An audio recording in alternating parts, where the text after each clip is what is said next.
Arlene Foster is back from her trip to China to find herself caught up in the major controversy over the Renewable Heat Initiative.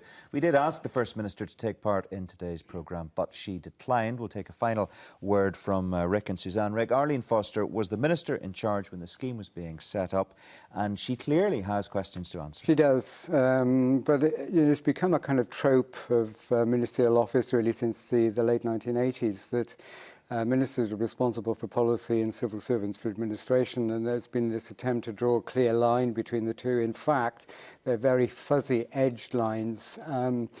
The last time we had a vicarious resignation where a minister carried the can for mistakes made by officials was back in 1982 when Lord Carrington actually resigned over the decommissioning of the patrol vessel down in the South Atlantic. So it's over 40 years since something like that has happened. It's not going to happen in this case. I think she'll take refuge in the line that, well, actually the policy was sound, moving towards renewable sources of energy and so on.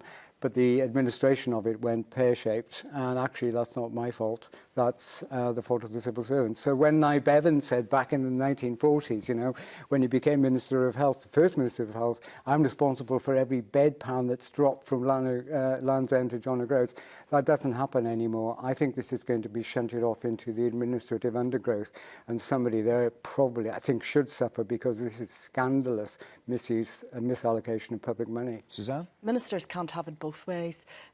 They will take credit for things that civil servants do. No minister says, for example, if there are job announcements, oh really, it wasn't me, it was the civil servants were responsible for that. So they're going to have to take responsibility, and they're going to have to take the brickbats too. I think this has been a terrible week for Arlene Foster. The honeymoon period that she had when she took over as leader is well and truly over, and I think the DUP are very, very lucky that there won't be another Assembly election for 5 years, because if there was an election round the corner, they would be under serious pressure. People are very angry about this. Yeah, but they are angry. But she'll take refuge in, I'm accountable for the policy, I'm not responsible for it. I think that, you know, they'll try and hold that line, I suspect. Now, whether that's going to wash with, you know, Joe and Jill Public out there is another matter.